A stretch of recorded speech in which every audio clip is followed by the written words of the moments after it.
if we've heard from our child, or we've just asked the question because we see that they're really distraught, if we've heard from our child that they either want to kill themselves or we've asked and they've said yes, first of all, and we've been able to decipher, okay, is that intensity of your emotion or is that intent to kill yourself? We really, either way, want to be able to thank them for the fact that they felt safe enough to talk to us, because that's that first step, and that's usually so hard to do. And they're expecting us, especially if they're coming to us as their parent, to be angry at them for having that feeling. And so we really want to be able to kind of wrap our arms around them, figuratively, literally, whichever they'll be willing, and say, thank you so much for letting me in. I imagine that had to be so hard to do. And I'm here to help.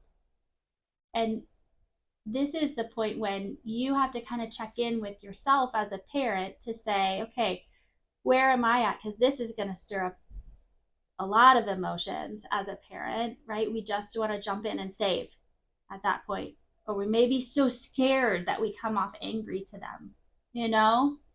And really being able to let them know, like, I'm worried for you. I'm scared.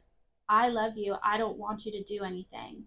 And being able to check in with ourselves and say, how much more can I handle this, or do I need to pull in a professional at this point? Right?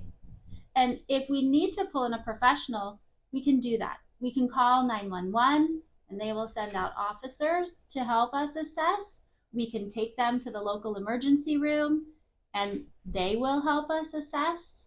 So those are our tools as parents to get help.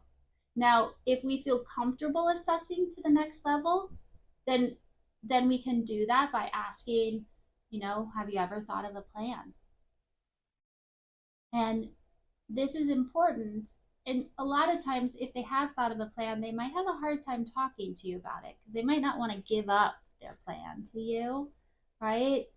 But if they do, this is important as a parent to know, because if it is pills or it is sharps or something like that, then it helps us know kind of what things to kind of keep maybe locked up for a while, or to help, not just be and have all of our Tylenol and Advil in the kitchen cabinet, right?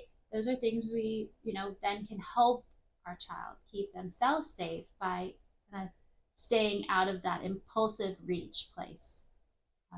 And being able to know that if they do have any type of plan and they're telling you that they want to, do something to themselves, that is the point where we really need to have a professional come in and help support them. So being able to talk with them about, do you feel like, how can I help keep you safe? Do you feel like you could be safe at home tonight? Are some really important questions. But again, if as a parent this is too difficult to even ask these further questions, it is absolutely important to be able to pull in a professional. If that's a therapist you've been working with, wonderful. If that's, calling the police or taking them to the local emergency room, where there will be people who can help you as a parent assess what these next steps might be.